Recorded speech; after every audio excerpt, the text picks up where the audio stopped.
de Deus. E hoje nós continuamos a série no livro de Lucas, no capítulo 13, versículos 1 a 9. Lucas 13, versículos 1 a 9. Ouça a leitura da palavra do Senhor com fé e atenção pelo texto inspirado pelo Espírito Santo. Naquela mesma ocasião, chegando alguns falavam a Jesus a respeito dos galileus, cujo sangue Pilatos misturara com os sacrifícios que os mesmos realizavam. Ele, porém, lhes disse: pensais que esses galileus eram mais pecadores do que todos os outros galileus por terem padecido essas coisas? Não eram, eu vou-lo afirmo. Se, porém, não vos arrependerdes, todos igualmente perecereis. Ou cuidais que aqueles 18, sobre os quais desabou a torre de Siloé e os matou, eram mais culpados que todos os outros habitantes de Jerusalém? Não eram, eu vou-lo afirmo. Mas se não vos arrependerdes, todos igualmente perecereis. Então Jesus proferiu a seguinte parábola: certo homem tinha uma figueira plantada na sua vinha, e vindo procurar fruto nela, não achou. Pelo que disse ao viticultor: há 3 anos venho procurar fruto nessa figueira e não acho. Podes cortá-la. Para que está ela ainda ocupando inutilmente a terra? Ele, porém, respondeu: Senhor, deixa ainda este ano, até que eu escave ao redor dela e lhe ponha estrume. Se vier a dar fruto, bem está. Se não, mandarás cortá-la. Essa é a palavra do Senhor. Vamos orar, irmãos. Obrigado, Senhor, pelo texto sagrado, inspirado, tão bem redigido, pelas mãos do médico Lucas, que tão detalhadamente, tão acuradamente nos traz detalhes únicos da perspectiva dele sobre o ministério de Jesus, dos seus discípulos e sobre a obra de salvação. Que essa mensagem deste texto nessa noite nos alcance, promova em nós transformação, produza em nós esperança, fé e amor, em nome de Jesus. Amém. Eu cresci na geração da década de 80 e 90. Pode não parecer, mas eu sou um pastor relativamente novo. E essa é uma geração acostumada com videogames. Meus irmãos, eu joguei muito videogame nessa vida. Eu diria para os irmãos, sem medo de ser feliz, que os videogames, ou o videogame, fez parte integrante da minha formação como ser humano. Eu lembro-me quando a gente passeava em família no Parque Shopping, lá tinha o Divertilândia. Eu não sei quem já foi no Divertilândia. É o atual Hot Zone, era muito mais legal no passado. E lá jogávamos fliperama. Eu, como uma criança que adorava videogames, eu ficava na barra do meu pai ou da minha mãe para que eles comprassem as fichas para a gente jogar. Os mais novos talvez não saibam do que eu estou falando, porque vocês se acostumaram com o Divertipass, é um cartão, né? Mas tinha as fichas, você comprava lá 2, 3, 4 fichas para jogar o Street Fighter, para jogar algum jogo que existia. E era uma aventura, né? Porque aquelas fichas se tornavam o bem mais precioso que você tinha, e você tinha que fazer valer a pena. E um dos momentos mais trágicos quando você está jogando videogame, para todo mundo que conhece a cultura dos videogames, talvez aquele momento que a gente tenta evitar a qualquer custo, é que apareça a tela Game Over, fim de jogo. E essa tela pode aparecer por inúmeros motivos. Um, porque o seu personagem morreu ou perdeu para o chefão lá daquela fase que você estava jogando. Pode ser simplesmente que o seu tempo acabou na máquina, está na hora de você passar a vez para o próximo. Ou simplesmente que você é ruim pra caramba e você devia estar fazendo alguma coisa da sua vida, que não jogando videogame o dia inteiro, não é verdade? Mas o ponto é que quando chega esse game over, fim de jogo, acabaram-se todas as suas chances. E é interessante, queridos, esse conceito, porque nesse mundo caído em que eu e você vivemos, nós estamos muito bem familiarizados com essa ideia de game over, bastante. Isso acontece o tempo inteiro.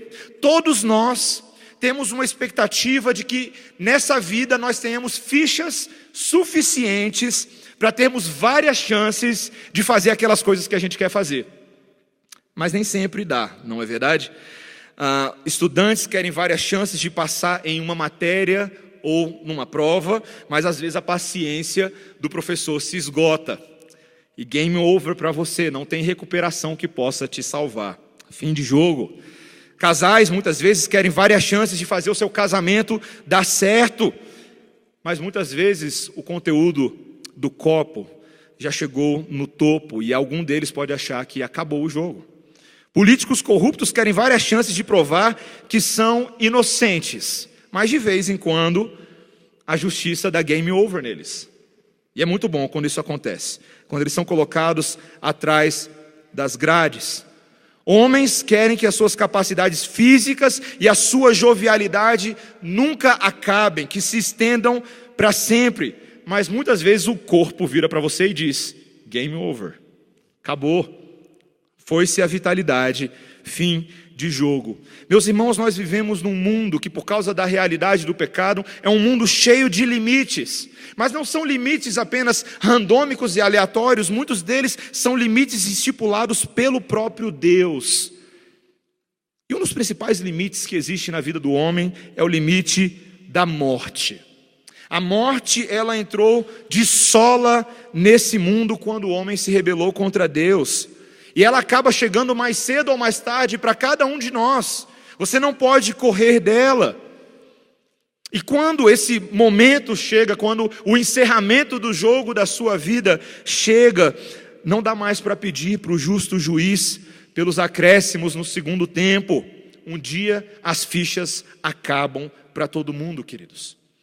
E uma pergunta que eu gostaria de te fazer nessa noite é: quando essas fichas acabam, o que te faz pensar que você está pronto para o que vem depois?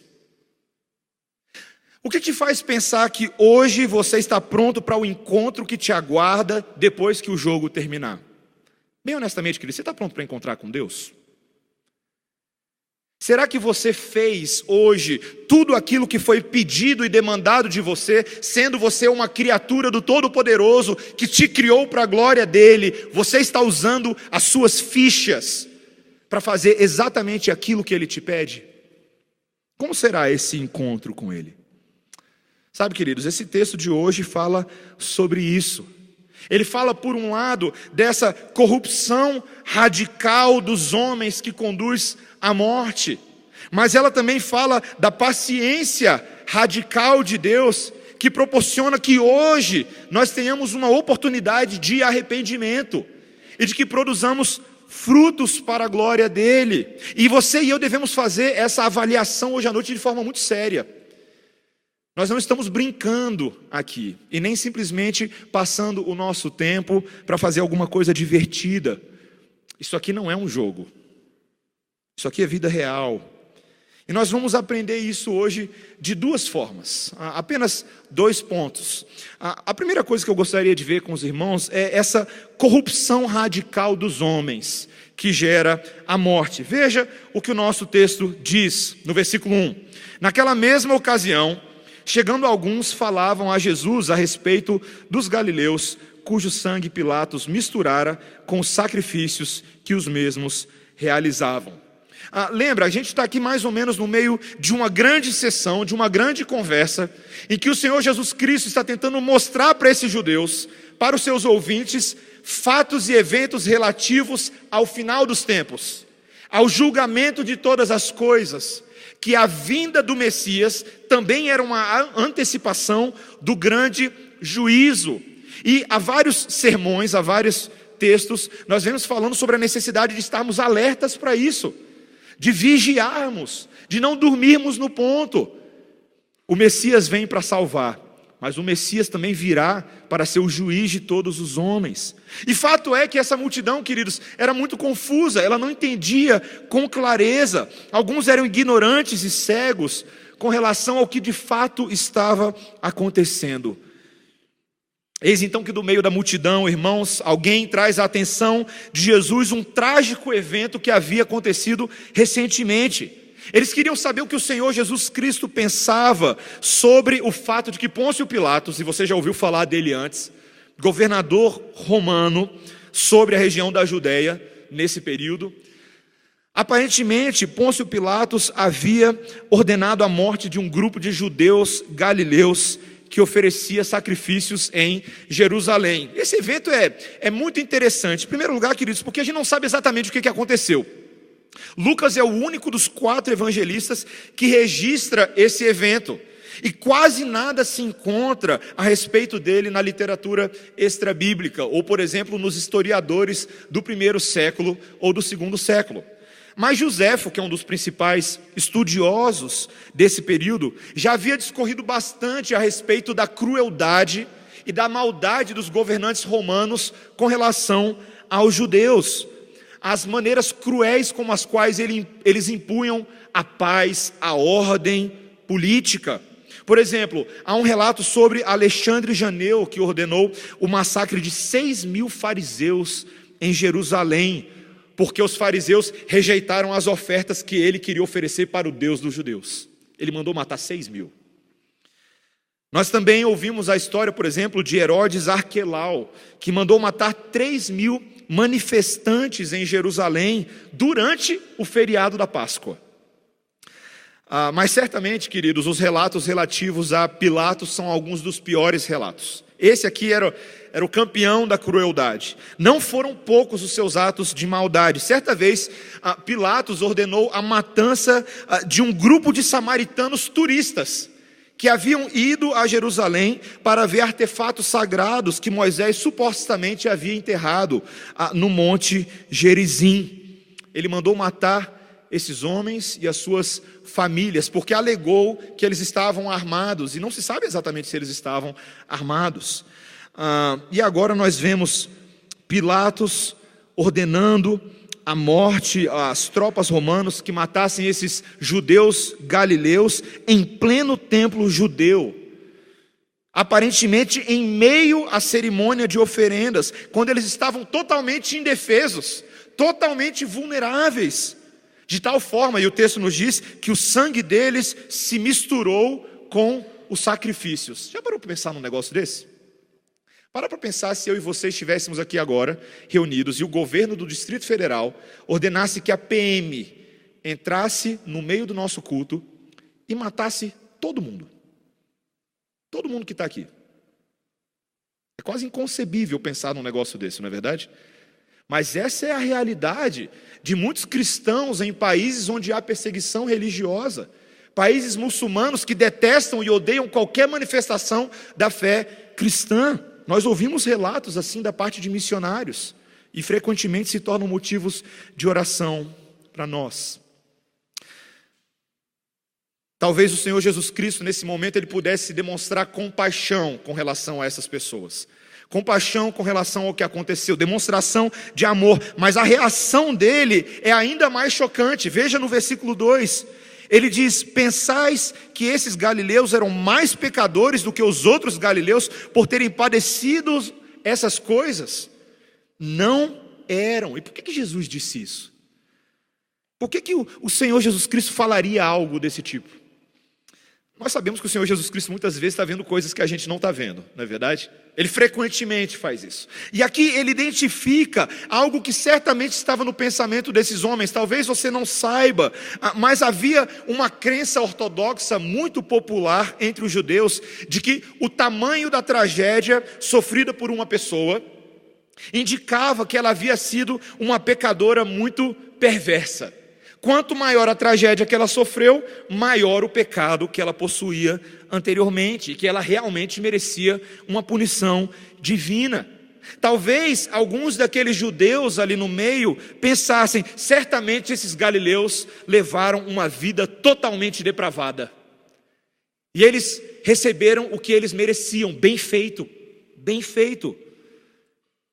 Fizeram algo para desagradar a Deus, agora veja o que aconteceu com eles. Mas ao pensar assim, meus irmãos, esses homens estavam afirmando: eles são mais pecadores do que nós.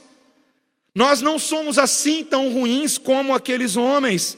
Mas o Senhor Jesus Cristo traz um alerta sério e chocante. Ele fala, veja o versículo 2: se porém não vos arrependerdes, o que ele fala? Todos igualmente perecereis. Vocês são iguais a eles. Veja, ele traz no versículo seguinte, o próprio Senhor Jesus Cristo traz um outro exemplo, quando ele diz sobre essa torre de Siloé que caiu e matou provavelmente um grupo ali de 18 operários que trabalhavam nessa construção. Esses homens vieram a perecer, uma terrível tragédia, provavelmente uma notícia que se espalhou, mas o Senhor volta a perguntar, versículo 4, veja o que ele fala aí, esses 18 que morreram, eram mais culpados que todos os outros habitantes de Jerusalém? Não.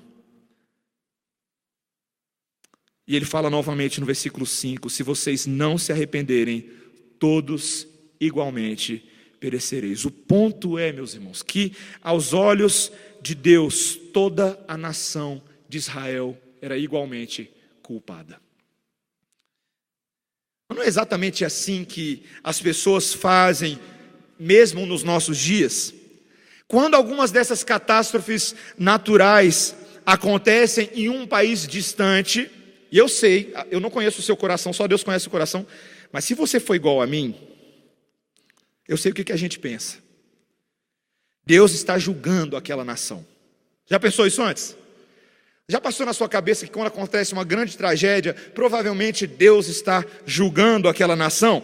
Terremoto no Haiti, 150 mil mortos. Aí você lá dentro do seu coração, viu? É isso que dá mexer com magia negra. É isso que dá ficar mexendo com ocultismo. Tsunami na Indonésia, 350 mil mortos. Viu? É isso que dá ficar adorando esse bando de deuses, essa idolatria toda. Toma, bem feito. Queridos, a gente faz isso o tempo inteiro. Talvez você tenha um desafeto no seu trabalho, ou algum vizinho que você não vai muito com a cara dele, e alguma coisa de ruim acontece com ele, com aquela síndica que você não vai muito com a cara dela. E você pensa lá dentro, viu? Esse acidente de carro aí é porque você é muito orgulhosa. Você é muito snob, muito nariz empinado. Queridos, nós fazemos isso com frequência. Mas ao fazer normalmente essas avaliações, os nossos corações enganosos estão afirmando, eu sou melhor do que você. Eu não sou assim tão ruim como você. Vocês são pecadores, mas eu estou um pouco melhor do que você. E nós fazemos isso, queridos, porque tantas vezes o nosso critério de comparação, a nossa régua de justiça é a nossa própria justiça. É aquilo que nós achamos que fazemos que outros não fazem. Eu pago meus impostos em dia, relativamente. Eu nunca roubei nada de ninguém. Eu estudei, eu conquistei de forma honesta cada uma das coisas que eu tenho. Eu não fico por aí roubando os outros. Eu nunca matei ninguém, eu nunca fui preso, eu nunca mexi com drogas. Meus filhos são bem criados. Quantos pais já pensaram isso aí antes? Estou casado com a mesma mulher até hoje, com o mesmo homem até hoje.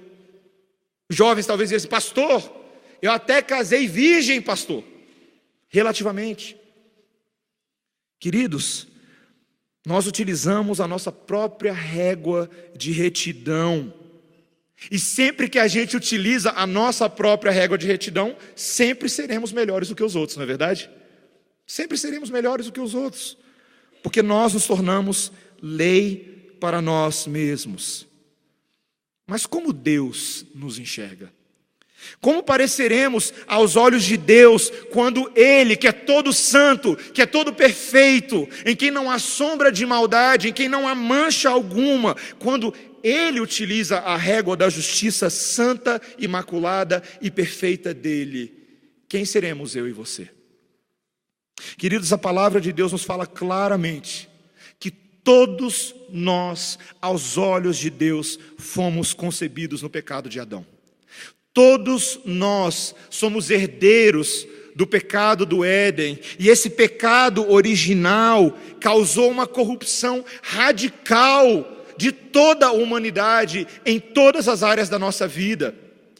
Quando nós estamos falando dessa depravação radical do homem, dessa depravação total, nós não estamos falando que o homem é tão mau quanto ele poderia ser, mas o fato de que todas as áreas da vida do homem foram tocadas pelo mal do pecado.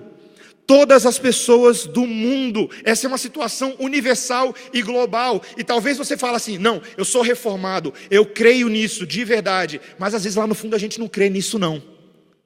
Às vezes a gente pensa que aquele índio que está lá longe, aquele aborígene que está lá longe, que nunca teve contato com a civilização ocidental, não, ele é mais bonzinho. Não é verdade? Já pensou assim antes? Eu lembro uma vez quando a gente estava pregando em Romanos 9, ainda na igreja presbiteriana Semear, tentando falar sobre a doutrina da predestinação, que nem sempre é muito fácil de explicar. Mas eu lembro que uma senhora veio conversar comigo e ela estava angustiada quando nós afirmamos que os indígenas no norte do Brasil não são bons, que eles são pecadores e também precisam de salvação. Ela virou para mim depois do culto e falou: pastor, como você tem coragem de falar um negócio desse? A FUNAI está aí para mostrar a pureza dos índios. Eu falei assim: minha irmã, só a Xuxa crê nesse tipo de coisa. Isso não existe.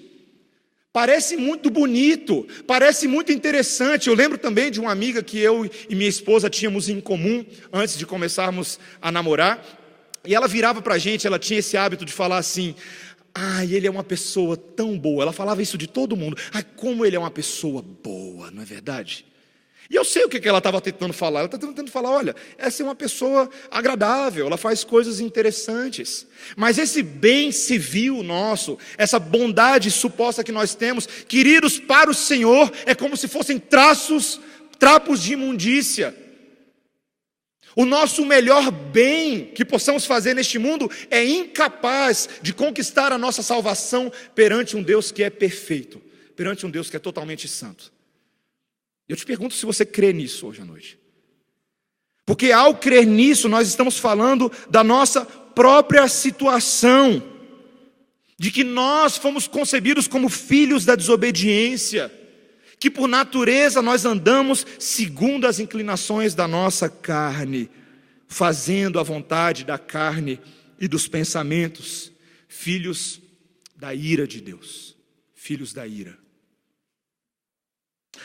Pastor, esse argumento não cola comigo não, porque eu nasci na igreja, pastor.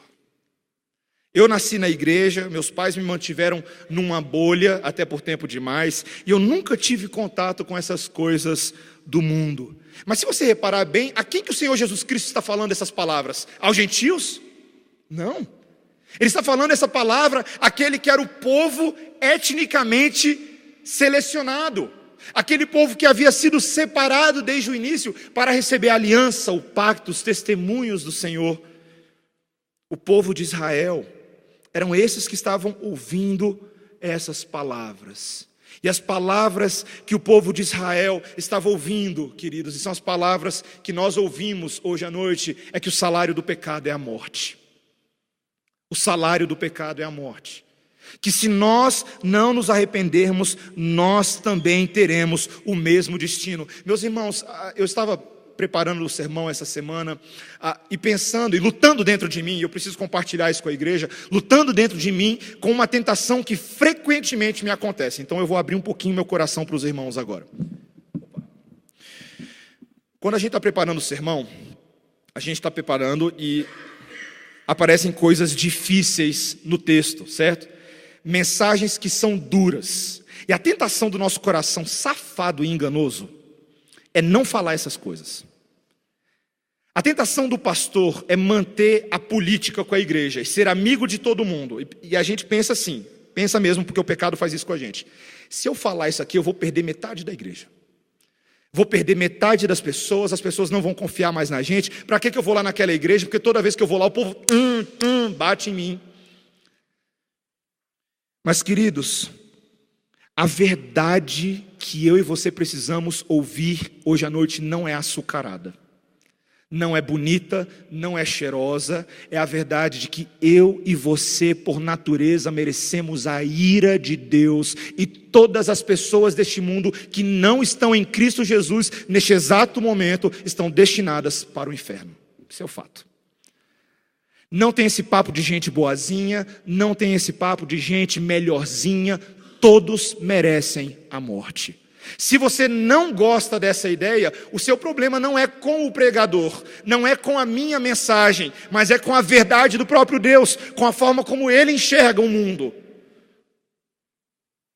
E a pergunta é se eu e você permitimos que essa verdade entre nos nossos corações e na nossa mente.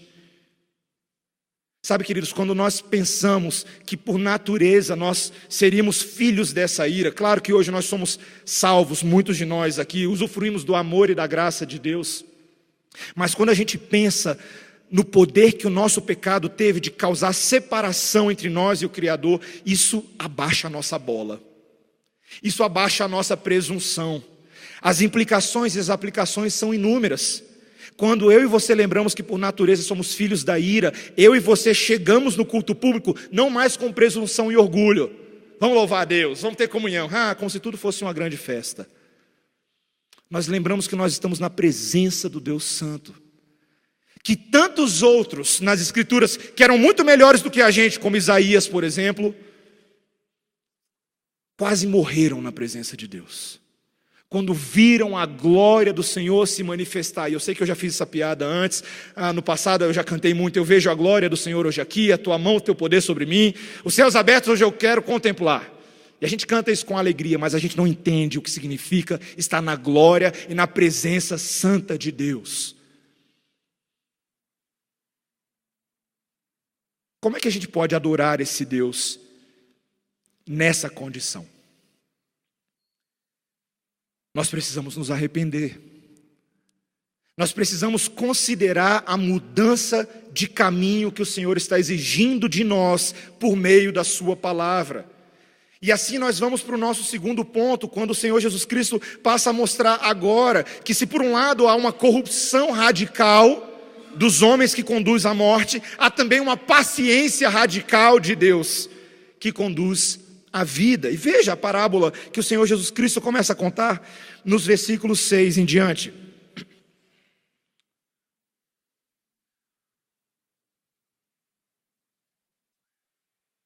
Ele diz: então Jesus proferiu a seguinte parábola. Certo homem tinha uma figueira plantada na sua vinha, e vindo procurar fruto nela, não achou. Pelo que disse ao viticultor: há 3 anos venho procurar fruto nessa figueira, e não acho. Podes cortá-la, para que está ela ainda ocupando inutilmente a terra. Para a gente entender bem essa parábola, queridos, nós precisamos considerar os elementos de uma parábola, e é sempre assim que a gente faz. Para entender a parábola, a gente precisa entender elementos de contexto, elementos literários. E a figueira é uma planta muito importante nas Escrituras. Eu não sei se você já teve a oportunidade de comer o fruto da figueira alguma vez na sua vida. É muito gostoso. E a figueira é uma árvore simbólica. Curiosamente, é a única árvore que tem o seu nome citado no Jardim do Éden, por nome, figueira. Ela aparece na Bíblia o tempo inteiro como símbolo de um povo cheio de esperança. O tempo inteiro nós vemos que Deus alude ao seu povo como uma árvore que Ele cuida, uma árvore que Ele entrega as suas promessas, e uma árvore para quem Ele tem grandes benesses futuras. A figueira é uma representante das outras árvores, uma representante eleita. E nos textos que eu e você lemos hoje, em Isaías capítulo 5, nós vimos claramente que o Senhor Jesus Cristo, que Deus, naquele momento, Ele fala sobre uma árvore que Ele tinha, uma árvore querida, uma árvore dileta. É uma árvore que Ele cuidou dela muito bem, que Ele nutriu essa árvore, que Ele colocou o adubo certinho, que Ele colocou o lagar e plantou ela numa terra fofa. Mas essa árvore, em vez de dar bons frutos, deu frutos maus. Uvas brabas, no texto de Isaías 5. E a pergunta que Deus faz por meio de Isaías é: o que eu vou fazer com essa árvore? O que eu vou fazer com essa árvore? Para nada mais ela presta, senão para ser lançada fora. Queridos, é tão interessante que na história do povo de Deus, na história da aliança, na caminhada do povo com o próprio Deus, Israel fez de tudo que eles podiam para perder o favor de Deus. No mesmo texto que nós lemos, a partir do versículo 6 de Isaías 5, Deus faz uma relação de todos os pecados que Israel fazia continuamente contra Deus. O acúmulo contínuo de riquezas e propriedades, os beberrões que farreavam até altas horas da noite em festanças, em orgias, os mentirosos e manipuladores que chamam de bem mal e mal de bem, que transformam a escuridão em luz e a luz em escuridão. Os soberbos que são sábios e prudentes apenas aos seus próprios olhos. Os que aceitam suborno do perverso e negam justiça ao justo. E o ponto, queridos, não é que o povo de Israel fazia isso de vez em quando. Fazia isso uma vez na vida e uma vez na morte. Se você leu o livro de Juízes alguma vez na sua vida, você vê claramente que o povo de Israel fazia isso vez após vez. Se você já leu o livro de Juízes, é um pouco chocante. O povo vai lá e peca. Deus liberta. O povo fala, nos arrependeremos. Mais um pouco, o povo faz a mesma coisa. Deus liberta. O povo fala, te serviremos para sempre. Mais um povo. O povo faz a mesma coisa. Idolatria de outros deuses e por aí vai. Queridos, existe um padrão dentro de nós defeituoso. Nós o tempo inteiro fazemos aquilo que dissemos alguns momentos atrás que não faríamos. Paulo reconhece isso em Romanos 7, quando ele diz, o mal que eu não quero fazer, esse eu faço o tempo inteiro. Que problema terrível. Eu estou com a minha esposa há 9 anos, somado o tempo de namoro, são 14 anos. E toda vez que eu faço alguma coisa para minha esposa, que eu já disse para ela 1 milhão de vezes que eu não faria, meus irmãos, eu fico pensando, qual é o meu problema? Estou sozinho nessa ou vocês estão comigo? Acontece com vocês? Qual é o meu problema? Eu falei para ela que eu não ia fazer isso e eu fiz pela 300ª vez. Queridos, nós fazemos isso o tempo inteiro. Nós não produzimos bons frutos, nós não produzimos fruto algum. E fato é que se você fosse o dono dessa vinha, e agora por alguns segundos, coloque-se no lugar do dono dessa árvore, no dono dessa vinha, qual que seria a coisa certa a fazer? Tem uma árvore plantada no meio do seu terreno. Ela não produz fruto algum, e ela fica puxando os nutrientes da terra. O que você faz? Joga fora. Ela não tem utilidade alguma. Sabe, meus irmãos, todo mundo veria a sensatez nisso. Na nossa impaciência pós-moderna, nós tantas vezes jogamos outras coisas fora por muito menos, não é verdade? Coisas que não são mais úteis e se tornam descartáveis para a gente. Mas qual que é o problema nesse caso então?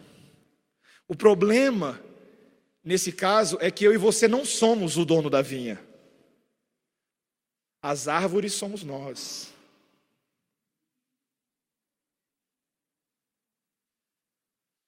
O problema é que nós somos as árvores infrutíferas.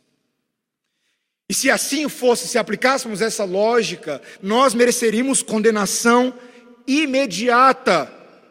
Porque árvores infrutíferas merecem a morte. Porque nós escolhemos caminho de morte para nós mesmos. Essa semana tive a oportunidade de estar com uma família da nossa igreja. Nossa irmã Celinha perdeu o seu pai. E estivemos com eles ali no funeral. E glória a Deus que era um irmão em Cristo, alguém que nesse momento está desfrutando da presença gloriosa do nosso Deus. Mesmo assim, o livro de Provérbios reconhece que a casa do luto é casa de ponderação, é casa de meditação. E eu não conseguia parar de pensar, meus irmãos, quando a gente se depara com a morte, sobre aquilo que temos ou não produzido. Quando a cessação da vida chega, será que nós temos algo a contar, algo a mostrar? A verdade, meus irmãos, é que por causa do nosso pecado, nós merecíamos o fim. É isso que eu e você merecíamos imediatamente. Se eu e você merecíamos a morte, como Deus disse para Adão e Eva no jardim do Éden que aconteceria, que se eles comessem do fruto da árvore que Deus disse para que eles não comessem, eles morreriam. Se Deus disse que haveria morte, o que eu e você estamos fazendo aqui agora? O que Adão e Eva estavam fazendo ainda estando vivos, mesmo depois daquele pecado? Tudo isso tem a ver com a reviravolta que essa parábola faz agora. Olha que interessante. A partir do versículo 8, de repente o empregado decide interferir, e ele faz uma sugestão ao seu senhor. Ele diz: Senhor, deixa ainda este ano, até que eu escave ao redor dela e lhe ponha estrume. Esse empregado se compromete a cuidar da árvore. Ele fala assim: é o seguinte, deixa comigo, eu vou dar um boost nessa árvore aí. Eu vou cuidar dela direitinho, eu vou cavar mais ao redor dela. O meu pai, ele, até um tempo atrás, ele tinha uma caramboleira que só ele gostava lá em casa. E aí eu lembro do meu pai falando assim do cuidado com a árvore, a necessidade de molhar. Quando eu ainda morava com eles, meu pai de vez em quando pedia para eu molhar as plantas nessa secura do cerrado. E eu não era muito bom em fazer isso, eu não estava nem aí para as árvores, mas ele estava.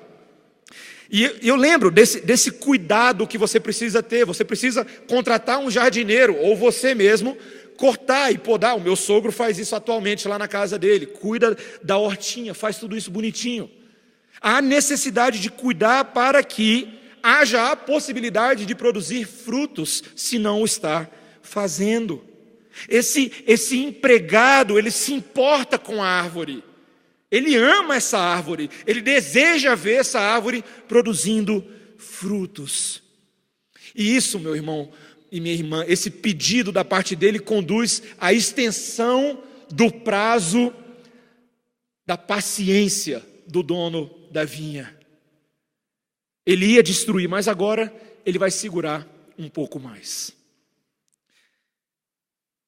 Só mesmo a Bíblia para dizer para a gente que existe uma profissão chamada advogado de figueiras, não é verdade? Porque esse homem está intercedendo em favor de uma árvore. E queridos, essa é uma imagem, talvez uma das mais poderosas, de como o Senhor Jesus Cristo intercede em nosso favor. A palavra de Deus nos diz claramente que o Senhor Jesus Cristo, agora que foi morto, ressurreto e subiu aos céus, Ele é o nosso intercessor, Ele é o nosso advogado, o nosso sumo sacerdote. O sacerdote, ele tinha a função de interceder em favor do povo. Na antiga aliança, ele oferecia sacrifícios, para que esses sacrifícios simbolizassem a expiação do pecado do povo e fossem aceitos diante de Deus.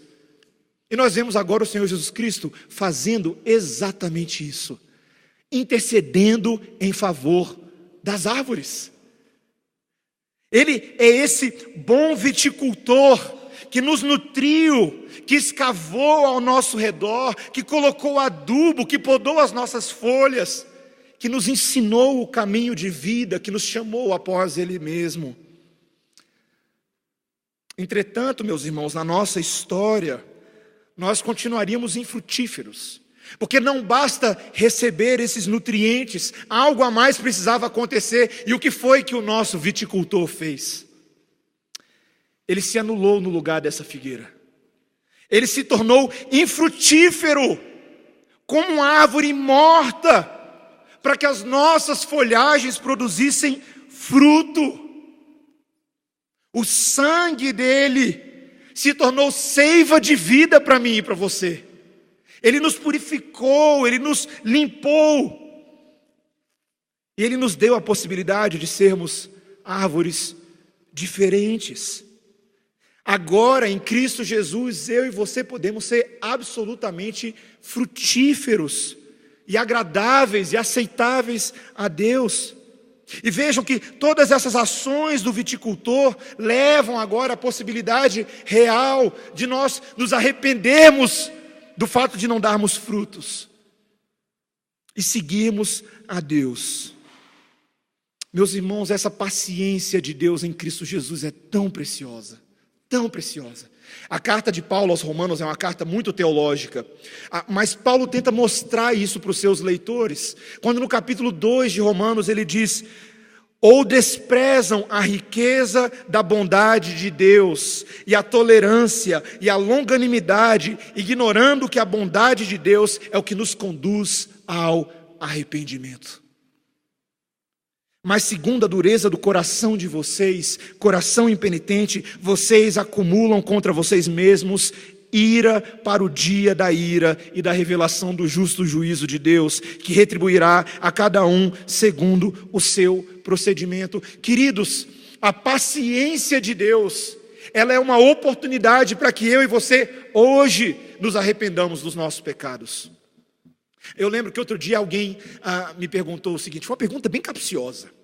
A pessoa perguntou assim: pastor, por que Jesus não voltou ainda? Opa! Se o povo vem falando desse negócio da volta de Jesus há tanto tempo, por que ele não voltou ainda? Eu respondi para essa irmã, falei: olha, eu não sei. Eu realmente não sei. Ninguém sabe.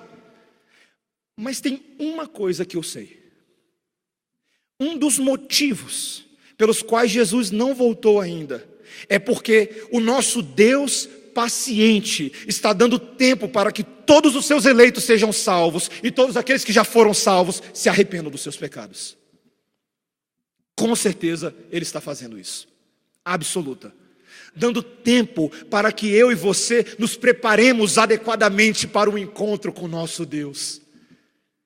Para que nós estejamos prontos para vê-lo face a face.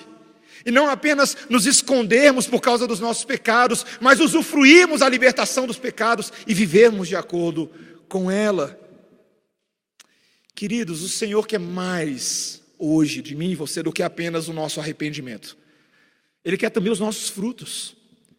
O Senhor quer que nós tenhamos a possibilidade de produzir frutos para a glória dEle. Isso me faz lembrar uma história famosa, queridos, a respeito do químico sueco Alfred Nobel, do século XIX. Um certo dia de manhã, essa história é bem interessante. Um certo dia de manhã ele levanta, pega o seu jornal, e quando ele abre o jornal, ele se depara com o seu próprio obituário no jornal. Já imaginou um negócio desse? E estava escrito no jornal: Alfred Nobel, o inventor da dinamite, morreu ontem. Ele criou uma maneira para que mais pessoas fossem mortas em guerras. Faleceu como um homem de muitas riquezas, e por aí ia a matéria. Só que na verdade foi o irmão mais velho dele que havia morrido, e o jornalista confundiu o epitáfio. Pensa. Aquilo teve um efeito profundo sobre ele, mesmo não sendo uma notícia sobre ele. Ele decidiu que ele não queria ser conhecido como alguém que inventou um método para matar pessoas eficientemente e para ganhar uma fortuna nesse processo. Foi então que ele criou o famoso Prêmio Nobel. E o Prêmio Nobel é uma condecoração para cientistas e escritores que promovem a paz. E na entrevista de inauguração desse prêmio, ele disse: todo homem deve ter uma chance, preste atenção, todo homem deve ter uma chance para corrigir o seu epitáfio enquanto ele ainda está sendo esculpido e escrever um novo epitáfio. Isso não é interessante? Isso não é interessante que a palavra de Deus nos ensina hoje, que eu e você temos a oportunidade hoje de escrevermos palavras nesse epitáfio que sejam frutos agradáveis a Deus.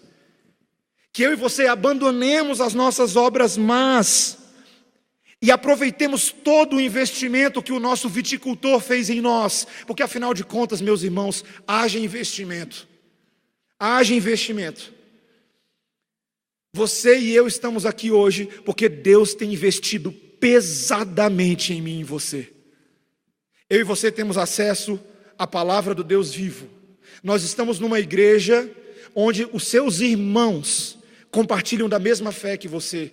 Você recebeu recursos da graça para estudar, para aprender, para se desenvolver intelectualmente. A pergunta é: o que você está fazendo com esse adubo todo? Talvez o jargão evangélico mais conhecido e que mais ressoe nos nossos corações é: Deus não te salvou para ficar sentado num banco de igreja.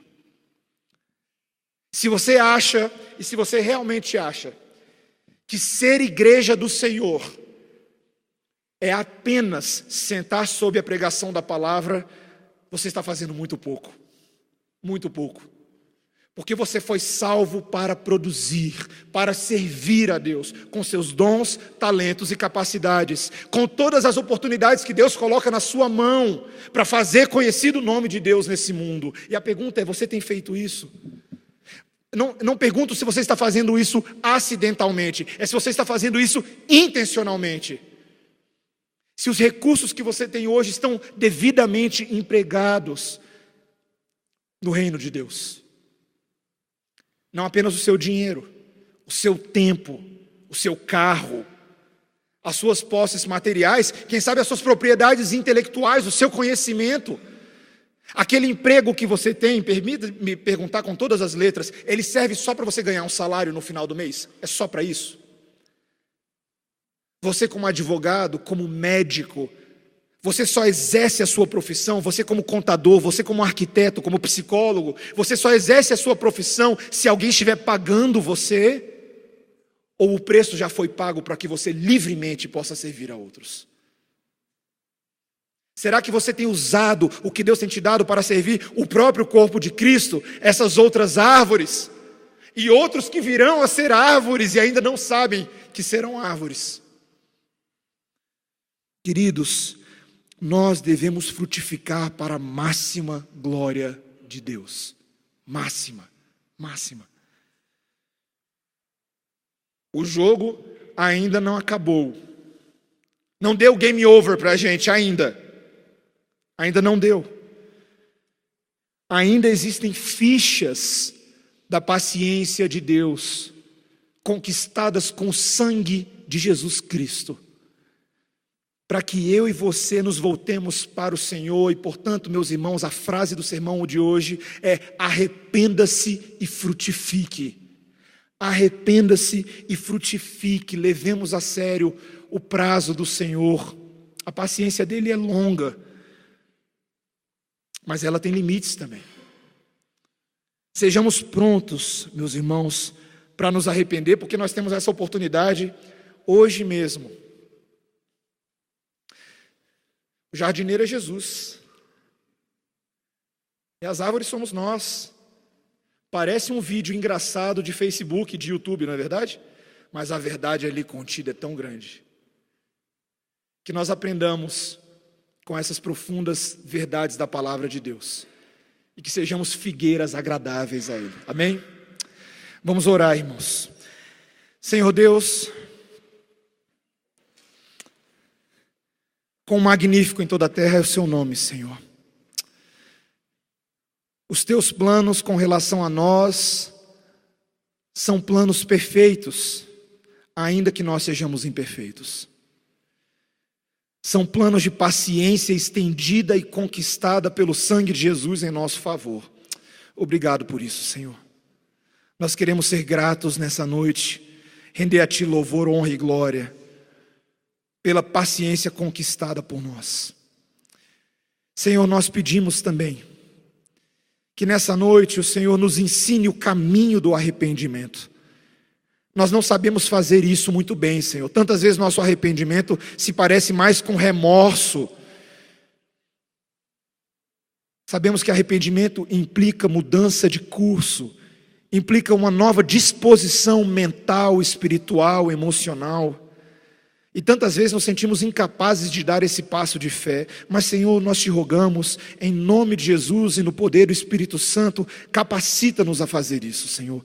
Constrange o nosso coração, remove de nós qualquer vergonha em reconhecer as nossas falhas, uma vez que já estamos expostos diante dos seus olhos. E acima de tudo, Deus, frutifica-nos como Cristo frutifica. Senhor, faz com que cada uma das nossas folhas sejam cheias da seiva do Teu conhecimento e da Tua palavra, e que outros se beneficiem disso, dos frutos da nossa árvore, que outros possam comer daquilo que temos para oferecer, e se alegrar e reconhecer que esses sabores procedem do próprio Deus. Ajuda-nos, Deus, a fazer isso. Queremos ser fiéis como igreja, como o Senhor é fiel para conosco, em nome de Jesus. Amém.